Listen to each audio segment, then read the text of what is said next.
जयमलवासी आप देख रहे हैं वॉइस रिपब्लिका। मैं हूं विनोद कुमार देव। इस समय हम आजमगढ़ के सदर हॉस्पिटल में खड़े हैं और इस उद्देश्य से खड़े हैं कि यहाँ पर कुछ जानकार लोग हैं। अभी कुछ दिन पहले ट्विटर पर एक ट्रेंड चला, काशी मथुरा किसकी। मेरे हाथ में एक पर्चा देख रहे हैं, ये समाज में रन कर रहा है, जिस पे लिखा हुआ है कि बुद्धिस्ट इंटरनेशनल नेटवर्क एवं राष्ट्रीय पिछड़ा वर्ग मोर्चा के द्वारा एक आंदोलन चलाया गया, मूल निवासी बहुजनों की विरासत बचाओ आंदोलन। तो हमारे साथ कुछ लोग हैं, हम उनसे जानने का प्रयास करेंगे कि ये जो ट्विटर पे ट्रेंड चला काशी मथुरा किसकी और ये विरासत बचाओ जो आंदोलन है, इसके बारे में थोड़ी जानकारी लेने का प्रयास करते हैं, क्या कुछ मामला है।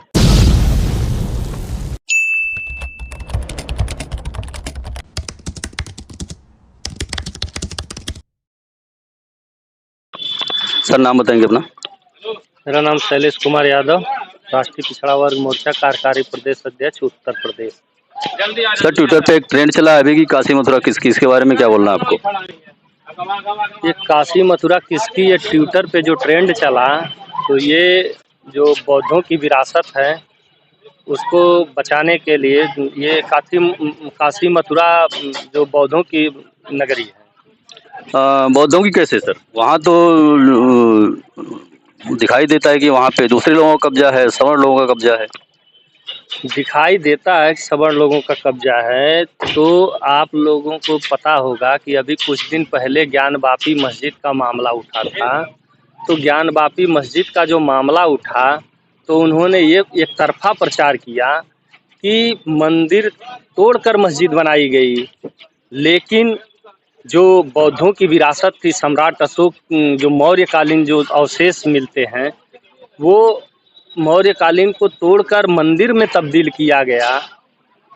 अभी काल भैरव मंदिर जो है वो बौद्धों की लाट को तोड़कर जो है कि मंदिर में तब्दील किया गया। तो एक तरफा प्रचार ये मोदी मीडिया या चाहे मनुवादी मीडिया जो प्रचार कर रही है कि ये जिसको काशी मथुरा को अपवित्र बताते थे, तो आज जो है कि वो काशी मथुरा पर कब्जा करना चाह रहे हैं।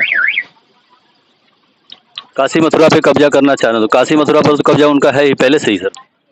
नहीं, आज भी जो है कि बौद्धों की जो विरासत है वो आज भी कुछ न कुछ बची हुई है। बौद्धों की कैसे सर, कैसे साबित करेंगे आपकी बौद्धों की है? अरे वेंग सांग फाहियान ने जब चीनी यात्री जब भारत को दौरे पर आया था तो उसने 30 का संघाराम जो है बताया था, लेकिन आज के डेट में 2-4 जो है कि बस दिखाई दे रहे हैं और सब विलुप्त कर दिए। जो ये मनुवादियों ने जो है, ब्राह्मणों ने जो है कि इस पे अवैध कब्जा करने के लिए इसको तोड़कर और समाज में जो है कि तोड़ मरोड़ कर उसको पेश किया।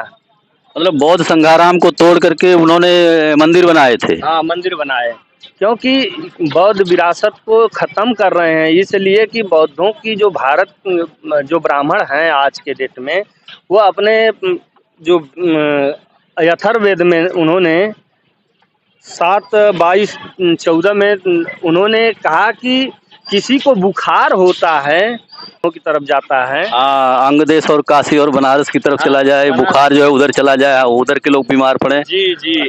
तो ये और उसके बाद जो है कि उसके बाद जो है बौद्धों का जो ये विरासत है, ये पुरातात्विक विभाग के हिसाब से पूरे भारत को नहीं पूरी दुनिया में जब खुदाई होगी तो जो इतिहास है, जो साक्ष्य है, साक्ष्य के आधार पे हम कह रहे हैं कि ये बौद्धों की विरासत है। क्योंकि जहाँ भी खुदाई हो रही है वहाँ बौद्ध अवशेष मिल रहे हैं, कोई जो है कि मंदिरों का अवशेष नहीं मिल रहा है। तो 9 जुलाई को क्या होना सर वहाँ पे? 9 जुलाई को आप देखिएगा, आंखों से हम लोग पहुँचेंगे वहाँ लाखों से। अभी पहुँचेंगे लाखों से? आजमगढ़ से भी लाखों लोग पहुँच रहे हैं वहाँ पे। आजमगढ़ से जो है कि 20 बसें अभी तक हो चुकी हैं और जो है कि 12-14 4 व्हीलरें हैं और लोग जो है कि अपने साधनों से जाने के लिए तैयार हैं। ये भारत में जो है कि अभी 9 जुलाई को जो है ये विरासत, बौद्ध विरासत बचाने का जो मामला चल रहा है, ये संविधान बचाने का जो मामला चल रहा है, ये इस देश में यहाँ के देश के लोगों को गुलाम बनाया गया है और लोग सोचते हैं कि हमारी समस्या गरीबी, बेरोजगारी, भूखमरी, अशिक्षा ये समस्या है, लोग इसमें जुझे हुए हैं। लेकिन लोगों को ये नहीं पता है कि हमारी समस्या का कारण क्या है। उनकी समस्या का कारण जो है कि गुलामी है। अगर जिस दिन ये लोग आज़ाद हो गए तो इनका संपत्ति और संसाधनों पे कब्जा होगा और ये आज़ाद हो जाएंगे। इनको जो है कि दवाई, पढ़ाई और जो है कि जो भी समस्याएं हैं, गरीबी, बेरोजगारी, भूखमरी, अशिक्षा, ये निर्माण की गई है। और जो समस्या को निर्माण करता है वो कभी समस्या का समाधान नहीं करता है। तो ये लोग जो जो समस्या को पैदा कर रहा है उसी समाधान की उम्मीद करते हैं। तो इसलिए हम लोगों ने बौद्धों की विरासत बचाने के लिए हम लोगों ने काशी से, क्योंकि गौतम बुद्धा ने जो है कि काशी जो सारनाथ में जो उपदेश दिया और यहीं से वो उन्होंने कूच किया और पूरी दुनिया में बौद्ध की विचारधारा फैली और पूरी दुनिया में 33 देशों का राष्ट्रीय धर्म बौद्ध बना, बौद्ध धर्म बना। और भारत में ही बौद्ध धर्म विलुप्त हो गया। विलुप्त होने का कारण हुआ कि जो मीडिया है, जो प्रचार तंत्र है, वोकल मीडिया है, ट्रेडिशनल मीडिया के माध्यम से और इलेक्ट्रॉनिक मीडिया के माध्यम से और जो है कि इनकी जो मीडिया के माध्यम से दिन रात प्रचार प्रसार किया गया कि नहीं ये हिंदू राष्ट्र है, हिंदू लोग हैं। यहाँ हिंदू हिंदू धर्म कोई, हिंदू नाम का कोई धर्म ही नहीं, पूरी दुनिया में कहीं नहीं है। आपने कहा सर कि हमने पूछा काशी मथुरा किसकी, तो आपने कहा कि बौद्धों की। जी। कौन लोग हैं बौद्ध सर? बौद्ध लोग बौद्ध कौन लोग? यहाँ भारत के जो है कि शूद्र लोग जो हैं, जो SC ST OBC, जो ये भारत के मूल निवासी लोग हैं, यही लोग बौद्ध हैं। लेकिन उनकी अपनी पहचान मिट जाने से वो अपने आप को नहीं पहचान पा रहे हैं, इसलिए उनकी सारी समस्याओं का जड़ बना हुआ है। और भारत का जो कि बौद्धमय भारत फिर से बनाने की तैयारी चल रही है। और 9 जुलाई को आप देखेंगे लाखों की संख्या में लोग वहाँ होंगे और राष्ट्रीय पिछड़ा वर्ग मोर्चा इसमें बहुत बढ़ चढ़कर हिस्सा ले रहा है। और ये जो अभी भारत में जो है 53 जगह जो है कि खुदाई चल रही है। जो बौद्धों की जो ये आर्कोलॉजिकल विभाग की खुदाई चल रही है, तो उसमें किया क्या जा रहा है, वो क्या कर रहे हैं, कह रहे हैं कि ये मुगलों ने जो है कि मंदिर तोड़कर जो है कि ये मस्जिद बनाया। लेकिन ये कह रहे हैं कि ऊपरी सतह पे मुगलों का जो है कि एविडेंस मिल रहा है। फिर इसके बाद सम्राट का जो है कि सम्राट अशोक का जो मौर्यकालीन अवशेष जो है मिल रहे हैं।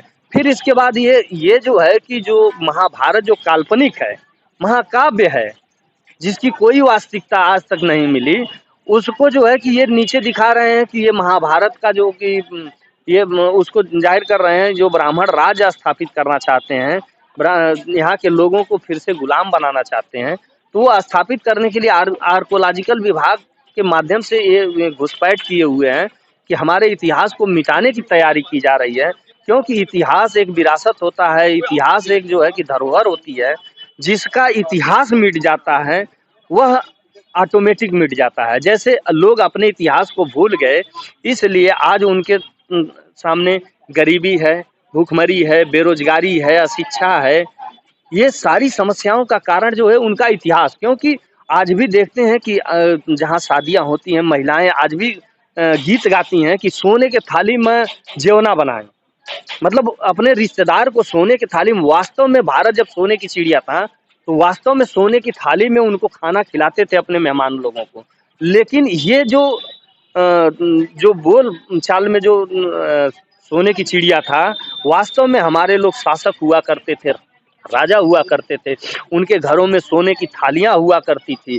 तो इस सोने की थालियों को लूटने का भारत में सबसे बड़ा घोटाला जो हुआ, धन दौलत का जो घोटाला हुआ, वो तो घोटाला हुआ ही, लेकिन भारत में जो घोटाला हुआ सबसे बड़ा घोटाला इतिहास का घोटाला हुआ। अब कहेंगे इतिहास से क्या होता है, तो मैं आपको एग्जाम्पल के लिए बता देता हूँ कि जैसे मुझे किसी ने बताया कि तुम्हारे बाप, तुम्हारे परपाजा के नाम से वहाँ 20 बीघा जमीन है, तो हम उसको मान नहीं लेंगे क्योंकि उस पर हमारा कब्जा नहीं है।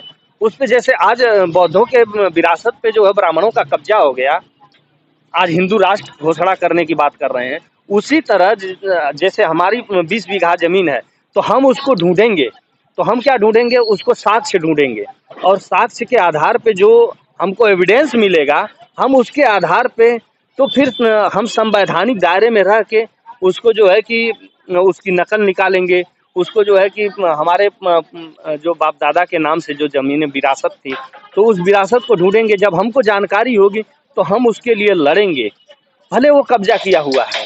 तो उसी तरह जो बौद्धों की जो विरासत है, ये कब्ज़ा की गई हुई है। ये नाजायज़ लोग कब्ज़ा किए हैं, 3.5% के जो भारत के मूल निवासी नहीं हैं, वो विदेशी हैं। क्योंकि पंडित राहुल संकृत्यायन जो आजमगढ़ के ही रहने वाले पंडित केदारनाथ पांडे थे, उन्होंने इस बात को बोलगा टू गंगा में लिखा कि हम भारत के लोग नहीं हैं, हम बाहर से आए हुए लोग हैं, भारत के मूल निवासी नहीं हैं। और दूसरा जो है कि पूना का एक ब्राह्मण था, गंगाधर तिलक जिसका नाम था, उसने भी एक्सेप्ट किया कि हम भारत के लोग नहीं थे। और फिर इसके बाद जो है कि डिस्कवरी ऑफ इंडिया में पंडित जवाहरलाल नेहरू ने लिखा कि हम बाहर से लोग आए हुए हैं। इंदिरा गांधी को एक चिट्ठी लिखा उन्होंने, आज़ाद भारत की मैं बात कर रहा हूँ, कि आज़ाद भारत में एक चिट्ठी लिखा कि हिंदू इस शासन करते हुए इस बात का ध्यान रखना कि हम लोग भारत के मूल निवासी नहीं हैं, शासन करना, लेकिन इस बात को ध्यान में रखना कि हम बाहर से लोग आए हुए लोग हैं और भारत के लोगों को गुलाम बनाए हैं। और ये लोग जिस दिन आज़ाद होंगे, उस दिन हमारी सत्ता संपत्ति सारी कुछ चली जाएगी। इसकी खबरदारी रखना। आधुनिक भारत में इस विरासत को बचाने के लिए डॉक्टर भीमराव अंबेडकर,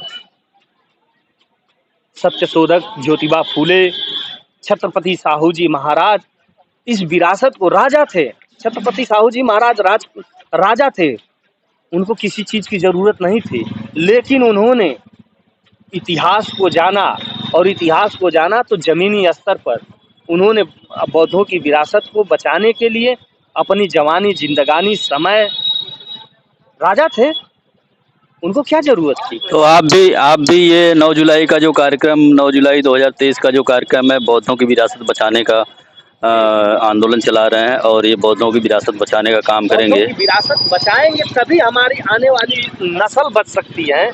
और समझिए कि हमारी आने वाली पीढ़ियां जो है कि किसी काम की नहीं रहेगी। अगर हमारी विरासत नहीं बची तो गुलाम लोग जो होते हैं उनका कोई ओपिनियन अपना नहीं होता है, वो शासक वर्ग का थोपा हुआ ओपिनियन को फॉलो करते हैं। शासक ने कह दिया कि आपको घर में रहना है 1 महीना, लॉकडाउन लगा है तो आप घर में रहेंगे। शासक ने कह दिया कि आपका पैसा नहीं चलेगा, आप पैसा रखे हैं लेकिन आपका पैसा नहीं चलेगा। ये गुलामी है।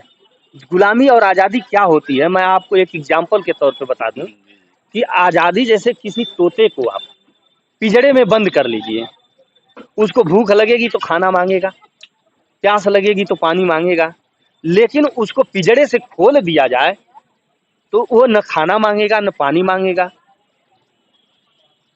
उसी तरह हमारे लोगों की जो समस्या है वो गुलामी है। अगर वो लोग आज़ाद होते तो वो 5 किलो राशन नहीं मांगते, वो शिक्षा नहीं मांगते, वो रोजगार नहीं मांगते, वो आवास नहीं मांगते, वो शौचालय नहीं मांगते। हमारे लोग मांगने का काम, तो मांगता वो कौन है, जो गुलाम होता है। जैसे पक्षी पिंजड़े में जब था तो मांगने का काम कर रहा था, भूख लगी तो चिल्ला रहा था, तो उसका मालिक समझ गया कि इसको खाने की जरूरत है, तो मालिक की इच्छा कि खाना देगा, नहीं इच्छा है तो नहीं देगा। प्यास लगे तो पानी, उसकी इच्छा है कि पानी देगा, नहीं इच्छा है नहीं देगा। उसी तरह हमारे मूल निवासी, भारत के जो मूल निवासी लोग हैं, ये लोग शासक वर्ग से मांगने का काम करते हैं, और मांगने का काम वही करता है जो गुलाम होता है। जो आज़ाद होता है वो अपनी सारी समस्याओं का निदान कर लेता है, वो मांगने का काम नहीं करता है। तो ये भारत में जो लोग हैं, ये 95% लोग गुलाम, 5% लोग जो है ब्राह्मण बनिया जो है इस देश पे शासन कर रहे हैं। और तो ये 99, ये आप कह रहे हैं 95% लोग अभी भी गुलाम हैं, तो क्या 95% लोग इस मुहिम में शामिल होंगे आपके साथ? अवश्य शामिल होंगे।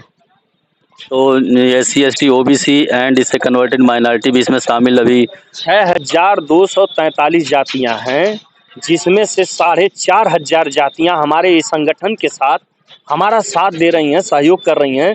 और भारत के 31 राज्य और 563 जिला और ये 5000 तहसीलों में और 1.5 लाख से 2.5 लाख गाँव में जो है हमारा संगठन फैला हुआ है। और इस विचारधारा को, ये विरासत को बचाने के लिए वो आतुर है, बस उसको प्लेटफार्म नहीं मिल रहा था। लेकिन आज हमने प्लेटफार्म दे दिया है राष्ट्रीय पिछड़ा वर्ग मोर्चा और बुद्धिस्ट इंटरनेशनल नेटवर्क। क्योंकि बुद्धिस्ट इंटरनेशनल नेटवर्क जो है ये इंटरनेशनल संगठन है, 36 देशों में ये काम कर रहा है। हम आज यहाँ हैं, अगर हमारे किसी साथी को दुबई में, इटली में, अमेरिका में कहीं भी कोई समस्या होती है तो आपको 1 घंटे के अंदर हमारे संगठन के माध्यम से वहाँ आदमी आपको मिल जाएगा। क्योंकि ये जो संगठन है, संगठन बहुत बड़ी ताकत होता है। क्योंकि व्यक्ति, देखिए, कभी भी व्यक्ति के अंदर ताकत नहीं होती है, ताकत तो व्यक्ति के अंदर है, लेकिन कब तक? जब तक वो संगठन में है तब तक। संगठन से बाहर गया तो व्यक्ति की ताकत खत्म हो जाती है। जैसे एग्जाम्पल के लिए आपको बता दूं कि जिस तरह गोली जो है, गोली में ताकत होती है, लेकिन गोली किसी को चला के मार दीजिए तो आदमी मरेगा नहीं। अगर उसी को बंदूक में फिट कर दीजिए और उस गोली से किसी को मार दीजिए तो उसकी लाख गुना ताकत बढ़ जाती है। उसी तरह व्यक्ति जो है कि गोली की तरह है। तो संगठन बंदूक है और आप और कार्यकर्ता संगठन के कार्यकर्ता गोली है। अगर क्या नाम बताया सर आपने? हमारा नाम शैलेश कुमार यादव, शैलेश पिछड़ा वर्ग मोर्चा कार्यकारी प्रदेश अध्यक्ष। धन्यवाद, प्रदेश। धन्यवाद शैलेश यादव जी। साथियों, अभी देखा आपने कि 9 जुलाई के कार्यक्रम को लेकर के आजमगढ़ में भी काफ़ी तैयारियां चल रही हैं। कार्यकर्ता काफ़ी जोशो खरोश में हैं और उनका कहना है कि लगभग लाखों की संख्या में यहाँ से लोग बनारस पहुँचेंगे। बने रहिए विनोद कुमार के साथ। Voice Republica, the voice of real representation.